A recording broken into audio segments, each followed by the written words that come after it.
This is Rime from Tequila Works. This gameplay is from PS4, but it's available on Xbox One, PC, and there'll eventually be a Switch port. So Rime is a adventure puzzle game. You could liken it to... I liken it to Journey. I get very strong Journey vibes from it. Some other people liken it to Ico, whatever you pronounce that, or Wind Waker. It does not have as much content as those games, so I wouldn't say they're like Ico, Wind Waker. Definitely not like Wind Waker. If you want to strip out all the combat, all the escorting of Ico and things like that, then sure. In the sense that there's a big open area, you do some puzzles, you explore it, you learn about the story, learn about the world. In that sense, sure, it's like Ico. It's like Wind Waker. It's a lot more like Journey, though. It's kind of like you're given a goal, and you're just going to find ways to get there. And then in a lot of ways, it reminds me of Journey is like this kind of guy. You can see him in the distance with his red cloak that looks a lot like the Journey character. You interact with objects by shouting at them, which is of course almost exactly like Journey. There are later parts in the game that are kind of like escorting missions, a lot more like The Last Guardian than Ico, since your escort can't actually die and is considerably more powerful than you, but that kind of thing. So there's no combat, which is why it's a lot more like Journey. It's just exploration, puzzle solving. The puzzles are a little more involved than Journey's. You know, it's a bit of a stretch to really call Journey's puzzles at all. There are a lot more head scratching in this game, although there's not a lot of head scratching. The puzzles aren't particularly difficult. At least I didn't find them very difficult. Because I'm super smart, I guess. No, it's because they're not actually that tricky. This is the puzzle. Just get to this thing and shout at it. And our red cape friend is gone. I think that trick would work a lot better if I wasn't able to just swim right up to him. But anyway. So Rime is really, really pretty. And it's what drew me to the game originally when I saw the trailer. I was like, yeah, I'll play this game. This looks really, really nice. And I did get the impression that there wasn't going to be much to the game. There isn't. Not to say the game is bad. The game is good. I will say that outright. Good game. Did enjoy playing it. Short, like Journey. It's only about 4 or 5 hours long. And it's puzzles and exploration. And a bit of something else that I won't go into. But more or less it's puzzles. So there's no combat, there's no item management, things like that. It's just go over here, solve the puzzle, go over there, solve that puzzle. Great. Have you solved all the puzzles in the area? Good. We'll move on. That's the game. So broadly, there's about 4 areas. This is the first area. This is about 10 minutes into the game. We literally walked up this hill that I'm looking at here. And then started doing these things. Started shouting at statues. Started scaring pigs. This is the first area. I kind of feel this is the nicest looking one. The areas after this do look great. I mean, they all look great, but this is definitely the nicest looking one. So that was a bit of a downer. Like they open with the best looking one. Anyway, I suppose that's video games for you. All the good stuff is right at the start. Or right at the end, and then the middle's kind of whatever.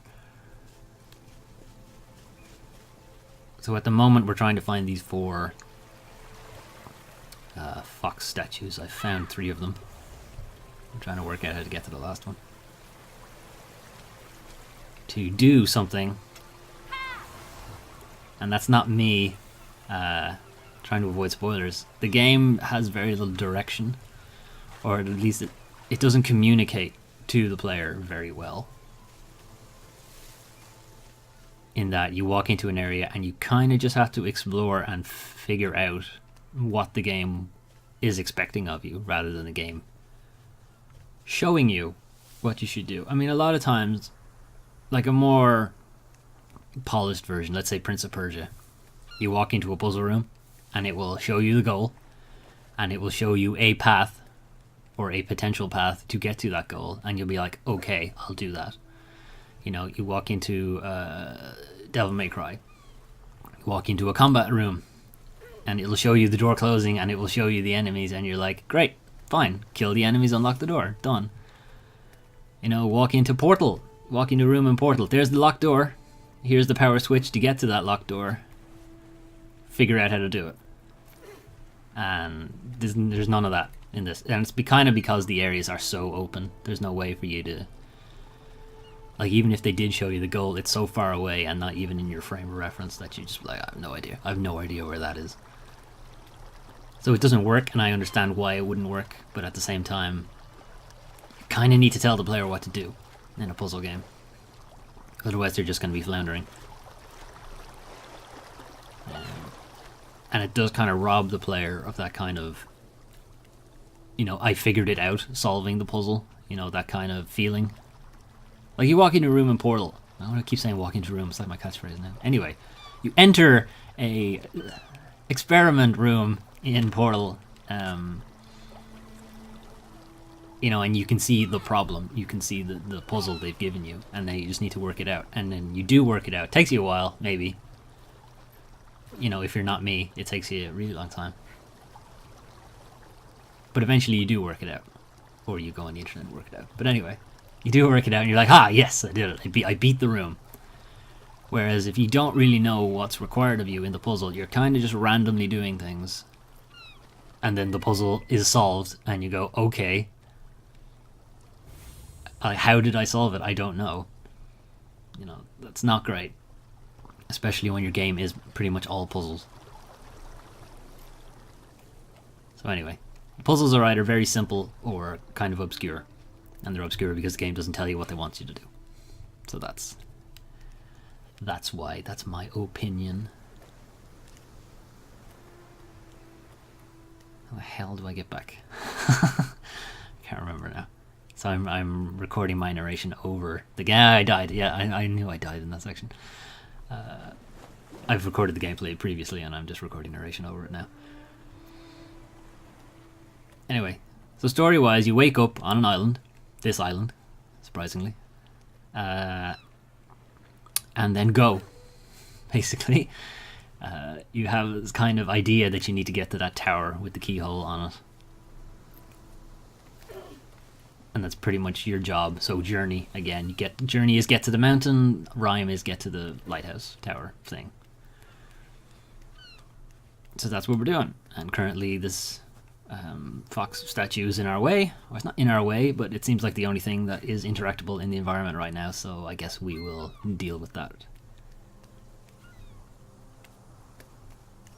Story-wise, again, not communicating you the puzzles, they don't communicate the story to you. So it's the Little Nightmares problem, again, which is the story seems really interesting, but you're not giving me enough. I don't want you to tell it to me. As they say, show don't tell, but you kind of need to start showing me things too. Or showing me a bit of context at least. That being said, where the story ends up going is very good. I have finished it, and I would say the ending is strong. It's a strong ending. Journey also has a strong ending.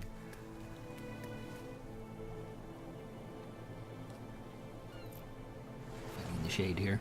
So there is a day-night cycle. It's quite rapid. There's even puzzles later on that kind of mess around with moving the sun into various areas to open doors and such. You know, Mines of Moria kind of deal. Lord of the Rings.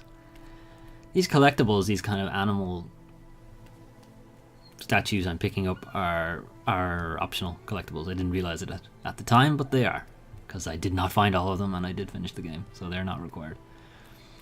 It's kind of just, actually the opening of the game is kind of misleading, because it seems like it's solve the puzzles in the area to move on to the next area, which is not really how the rest of the game goes. The rest of the game is kind of solve puzzles as you go and just keep progressing through the area. And that mightn't seem like much of a distinction, but there is a distinction, because this kind of seems like it's a hub thing. Like there's the door in the middle of the area, and you need to go solve puzzles on the extremities, and there is a bit of that later on, but it does kind of disappear in the later sections of the game. It's kind of just, here's a puzzle, grand, solved, move on. Here's another puzzle, solved, move on.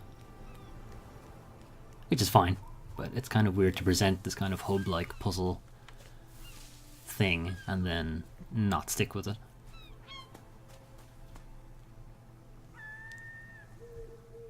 I will come back for you later.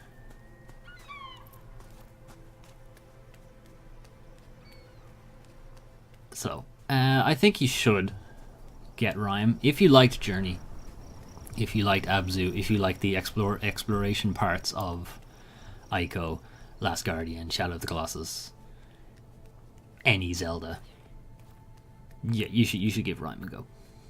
It's quite good. I think the last statue is up here, so I'm going to leave it at that. Really good, kind of short. Puzzles are a bit meh, but otherwise, it's a fun game, fun experience. Give it a go.